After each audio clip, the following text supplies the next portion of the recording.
Bismillahirrahmanirrahim. Assalamualaikum warahmatullahi wabarakatuh. Alhamdulillahirabbil alamin. Apa kabar teman-teman pagi hari ini? Mudah-mudahan kalian semua senantiasa dalam keadaan sehat dan senantiasa dalam perlindungan Allah Subhanahu wa taala. Adapun pada pagi hari ini insyaallah kita akan melanjutkan materi. Namun sebelum itu seperti biasa mari kita buka terlebih dahulu dengan bersama-sama membaca ayat Bismillahirrahmanirrahim. Bismillahirrahmanirrahim. Silakan disiapkan buku paketnya, kemudian sambil disimak materi dan diikuti halamannya sesuai dengan yang Bapak sedang sampaikan. Mapel hari ini yaitu akidah akhlak. Silakan dibuka ya. Oke, sebelum kita memulai pembelajaran, mari kita bersama-sama dengan membaca ayat Bismillahirrahmanirrahim. Bismillahirrahmanirrahim. Silahkan dibuka bukunya di halaman kita masuk ke bab yang keempat. Di pertemuan lalu sudah Bapak sampaikan bagaimana seharusnya sebagai seorang muslim memiliki sikap pemaaf, sifat pemaaf, dan juga memiliki sifat yang bertanggung jawab. Ya, karena setiap apa-apa yang kita lakukan di dunia ini semuanya akan dipertanggungjawabkan oleh Allah. Pak, kan perbuatannya kecil. Kecil besar sama saja teman-teman. Semuanya Allah melihat. Allah memonitoring. Allah punya CCTV. Ya, melihat semua perbuatan kita, baik itu perbuatan yang diridhoi Allah atau mungkin perbuatan yang tidak diridhoi Allah, semua Allah lihat dan semuanya akan ditanyakan, akan dipertanggungjawabkan, akan ditampilkan. Jadi catatan-catatan kita nanti ditampilkan ya, di hari akhir ya, sebagai penentu apakah kita layak untuk masuk surga atau sebaliknya kita malah didorong ke dalam nerakanya Allah. Nauzubillah min dzalik. Semoga Allah melindungi kita dari hal tersebut. Nah, adapun pada pagi hari ini insyaallah kita akan melanjutkan ke materi adil dan bijaksana. Jika teman-teman melihat ilustrasi yang ada di bagian depan, yang mana seorang anak itu menimbang ya, antara dan kanan dan kiri ini sejajar, sama. Nah, inilah gambaran yang dinamakan dengan adil. Kanan dan kiri sama beratnya. Ya, sama, tidak membeda-bedakan. Nah, adapun di pembahasannya yaitu di sini ya. Adapun adil artinya tidak berat sebelah atau tidak memihak ke salah satu pihak. Tidak memihak ya. Nah, adil dapat diartikan juga menempatkan sesuatu pada tempatnya, tentu tanpa memihak salah satunya, baik dia mungkin orang yang dekat dengan kita atau mungkin saudara kita tidak boleh memihak. Ya, yang namanya adil itu harus sama, tidak mengurang-urangi dan tidak juga melebih-lebihkan. Dan sikap adil merupakan juga termasuk kepada akhlak yang terpuji, akhlak yang baik yang semestinya kita terapkan. Nah, adapun Allah Subhanahu wa taala berfirman di dalam surah An-Nahl ayat 90, Bapak bacakan a'udzu billahi minasyaitonir rajim. Bismillahirrahmanirrahim. Innallaha ya'muru bil adli wal ihsan. Yang artinya sesungguhnya Allah menyuruh kamu untuk berbuat adil dan berbuat kebajikan. Jadi seperti apa sih Pak gambaran adilnya? Seperti halnya ketika di keluarga. Orang tua harus adil dalam memberikan kasih sayangnya kepada anak-anaknya. Tidak membeda-bedakan. Tidak memisah-misahkan. Harus sama, tidak berat sebelah. Apalagi seperti halnya seorang guru. Ya, juga harus adil ketika memberikan reward hadiah kepada anak yang rajin, anak yang mau belajar, dan juga memberikan punishment, hukuman kepada anak-anak yang suka lalai terhadap tugasnya. Nah, itu salah satu perkara atau perbuatan adil yang seharusnya dilakukan oleh seorang pendidik atau seorang guru. Begitupun seperti halnya seorang hakim. Nah, kalau teman-teman melihat hakim di atas ini, ya, seorang hakim. Nah, maka seorang hakim ini harus adil dalam menentukan ketentuan hukum yang disampaikan. Jangan sampai malah karena dia keluarga saya nih. Aduh, karena dia nih dekat sama saya, teman main saya, akhirnya memberikan hukuman yang tidak sepantasnya. Ya, hal ini nggak boleh, teman-teman. Kita harus profesional, harus bertanggung jawab, harus melakukannya secara adil terhadap apa yang kita sampaikan. Ya, salah satunya ketika menjadi hakim, maka harus menyampaikan hukuman sesuai dengan ketentuan yang ada. Ya, jangan sampai karena dekat atau karena keluarga akhirnya hakim tersebut tidak adil. Jangan sampai. Nauzubillah min dzalik. Apalagi jangan sampai yang salah, yang mencuri malah dibebaskan, sedangkan yang tidak bersalah malah dimasukkan ke dalam penjara. Nauzubillah. Hati-hati. Nah, begitupun dengan presiden. Presiden harus adil. Ya, harus memperhatikan keadilan dari rakyatnya. Nah, adapun di dalam sebuah sejarah yang mana Rasulullah sangat bersikap adil, teman-teman. Adil dan juga bijaksana terhadap ketentuan yang Rasulullah sampaikan kepada masyarakat Quraisy pada saat itu. Jadi Nabi Muhammad ini suatu ketika itu wilayah Mekah itu terjadi banjir. Sehingga banjir itu menyebabkan bangunan-bangunan Mekah itu agak sedikit rusak, teman-teman. Nah, akhirnya masyarakat Quraisy, ya, Nabi Muhammad beserta yang lainnya itu berbondong-bondong untuk memperbaiki bangunan Ka'bah. Ya, mereka berbondong-bondong bekerja sama untuk memperbaiki kondisi Ka'bah, ya, maupun sekitarnya. Nah, namun pada saat itu terdapat Hajar Aswad yang perlu dipindahkan juga, ya, karena banyak dari kaum kafir Quraisy itu berpendapat bahwasanya ya tentu Hajar Aswad itu batu yang mulia, ya. Nah, mereka berselisih untuk memindahkan. Mereka bahkan ricuh untuk memindahkan batu Hajar Aswad tersebut. Ya, kemudian terjadi perselisihan, ya, bahkan perselisihan itu sampai memuncak. Ya, akhirnya hal yang seperti itu hampir memicu kepada perang saudara. Namun ada salah seorang tokoh yang bijak yang menasihati bahwasanya Hajar Aswad ini dipindahkan oleh seorang hakim saja, ya, oleh seorang yang bijaksana saja, ya, sehingga nantinya tidak ada kericuhan atau permusuhan. Akhirnya dengan ketentuan hakim yang akan ditunjuk itu adalah orang yang pertama kali masuk ke Masjidil Haram di hari yang esok, ya. Di esok harinya.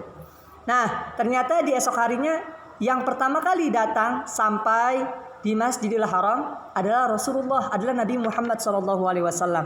Sehingga Nabi Muhammad langsung dijadikan seorang hakim yang menentukan untuk memindahkan batu Hajar Aswad. Namun yang sangat mengagumkan, teman-teman, ya, kebijaksanaan Rasulullah dalam menyampaikan pendapatnya. Saat memindahkan itu Rasulullah mengambil kain, ya, ya. Nah, ketika kain itu, ya, dibentangkan, nah, kain itu kan ada 4 sisi, ya. Contoh, ini kain yang dibentangkan. Ya, di sini ada sisi sini, ada sisi sini, ada sisi sini, ada sisi sini. Nah, Rasulullah membentangkan kain, kemudian Hajar Aswadnya diletakkan di tengah-tengah, teman-teman. Ya, ini Hajar Aswad contoh, diletakkan di tengah-tengah. Nah, kemudian bagaimana, Pak? Kemudian para pemimpin kafilah diminta oleh Rasulullah untuk memegang setiap sisi. Sisi sini dipegang oleh satu kabilah, di sini dipegang satu kabilah, di sini dipegang satu kabilah, dan di sini dipegang satu kabilah. Ya. Jadi penyampaian atau kebijakan yang Rasulullah sampaikan ini agar setiap kabilah itu tidak terjadi perselisihan lagi, tapi mereka semua dihargai, ya, sehingga mereka bersama-sama memegang setiap ujung kain, ya, sampai ujung kain sampai mendekati Ka'bah, kemudian barulah Rasulullah yang mengambil batu ini ya dan memindahkannya ke bagian samping dari Ka'bah. Itulah yang dilakukan oleh Rasulullah sehingga seluruh kabilah, seluruh pemimpin kelompok itu merasa puas dengan kebijakan yang Rasulullah sampaikan. Ya, Rasulullah tentunya menjadi suri tauladan terbaik ya teman-teman. Ya, baik sikapnya, sifatnya itu semua menjadi teladan bagi orang banyak, bahkan bagi kita semua ya. Nah, adapun adil di sini di dalam Islam itu ada 3. Yang pertama, adil kepada Allah dengan apa? Yaitu tidak mempersekutukan Allah, tidak menduakan Allah, dan juga senantiasa mentaati perintah Allah. Salat, bayar zakat, puasa. Ya. Kemudian berlaku adil dalam menetapkan hukum terhadap manusia. Tadi seperti hanya adil dalam menegakkan hukum terhadap pelaku kejahatan. Ada pelaku pencuri, ya maka hukum. Ya, jangan sampai dibebaskan, disesuaikan dengan kejahatan yang ia lakukan. Harus setahun, harus 2 tahun, maka disesuaikan. Ketiga, berlaku adil terhadap keluarga. Ya, maksudnya apa? Sebagai orang tua, tentu tidak boleh pilih kasih dalam memberikan kasih sayangnya kepada anggota keluarganya. Ya, semuanya harus saling sayang menyayangi antara satu dengan yang lainnya. Nah, apa sih Pak kebalikan dari sifat adil? Yaitu zolim teman-teman. Zolim. Apa itu zolim? Yaitu tidak memperhatikan hak orang lain. Seperti hanya mencuri, kemudian juga mengambil hak orang lain, ya mencuri, kemudian membela orang yang salah, sedangkan orang yang benar malah disalahkan. Nauzubillah. Ya. Ini sikap zolim harus kita jauhkan di dalam diri kita. Semestinya sebagai seorang muslim harus tanamkan sifat adil terhadap seluruh manusia, terhadap masyarakat sekitar, agar mereka tidak merasa dirugikan. Yakinlah ketika kita bersikap adil, insya Allah orang-orang di lingkungan kita senang pasti dengan kita, ya dekat dengan kita. Tapi kalau kita berbuat zolim, ya pasti orang-orang di sekitar kita akan menjauh, ya, akan menjauh. Terus apa hikmahnya Pak? Kita berbuat adil, ya tentu kita akan diangkat derajatnya oleh Allah. Ya, kita akan lebih dekat kepada Allah Subhanahu wa taala. Siapa sih yang enggak mau dekat dengan Allah? Siapa sih yang enggak mau dimasukkannya surganya Allah? Pasti kita mengharapkan hal tersebut. Kemudian dengan sikap yang adil itu menjadikan seseorang pemimpin yang teladan. Ya, pemimpin yang baik untuk dicontoh. Tentu pemimpin yang paling terbaik itu adalah Rasulullah. Namun kita juga bisa menjadi pemimpin yang baik. Yang penting kita berusaha untuk menjadi pribadi yang adil. Ya, ketiga, disegani dan dipercaya, jelas.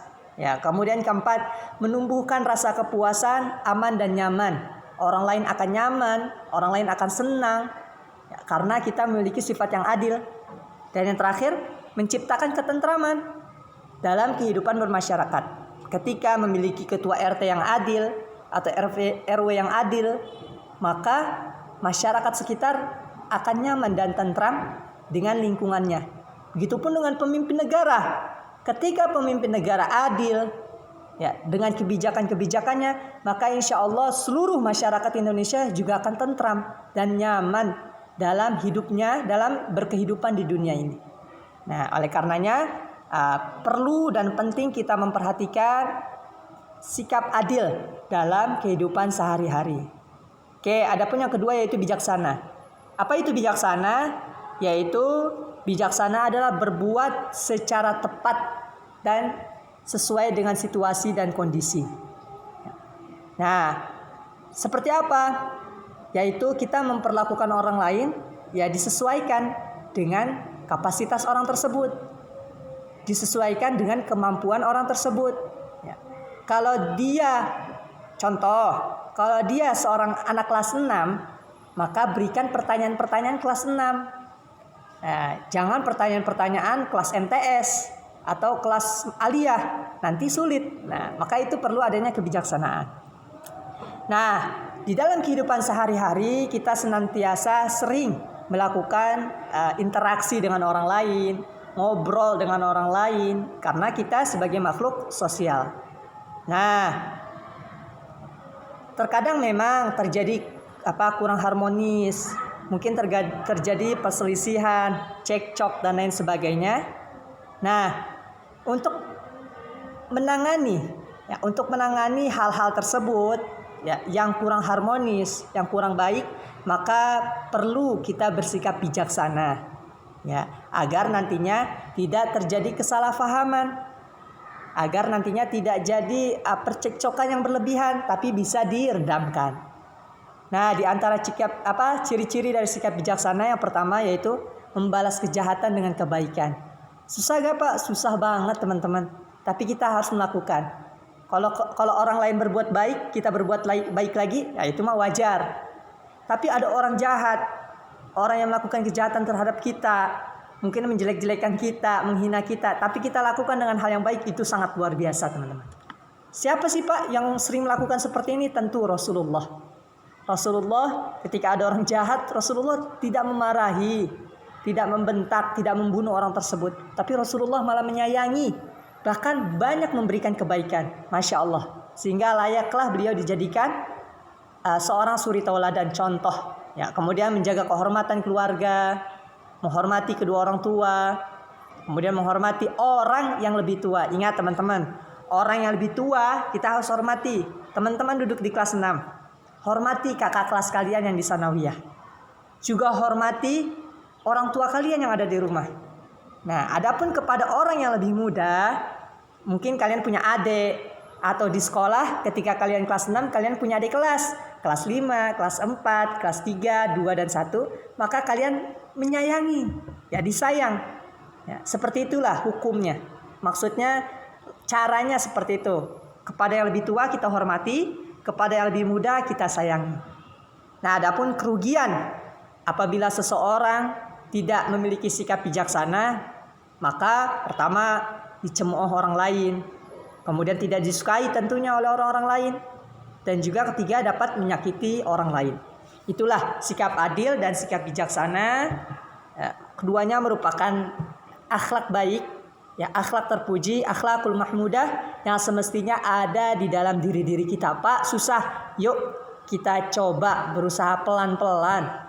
Kita pelan-pelan. Bagaimana kita bersikap adil, bagaimana kita bersikap bertanggung jawab, menjadi pribadi yang pemaaf, kemudian juga bijaksana. Insya Allah selama kita berusaha dengan semaksimal mungkin, nanti kita terbiasa insya Allah. Oke, setelah ini silakan teman-teman dikerjakan untuk ayo berlatih nomor 1 hingga nomor 10 di buku tulis, karena ini sepertinya nggak muat ya. Jadi teman-teman wajib ditulis soalnya di buku tulis, kerjakan. Kemudian setelah itu dikerjakan masing-masing, diusahakan seperti biasa, yakin dengan kemampuan kalian. Kemudian setelah selesai baru minta koreksi oleh ayah ataupun bunda. Nah, setelah selesai silakan diberikan nama di atasnya. Bapak mohon disesuaikan ketentuannya. Diberikan nama di atasnya, kemudian difoto jelas dan dikirim ke Bapak melalui Japri. Demikian yang bisa Bapak sampaikan, kurang lebihnya Bapak mohon maaf. Dan juga Bapak mohon maaf atas keterlambatannya, karena tadi ada hal lain yang mesti Bapak kerjakan dahulu. Makasih atas perhatiannya. Assalamualaikum warahmatullahi wabarakatuh.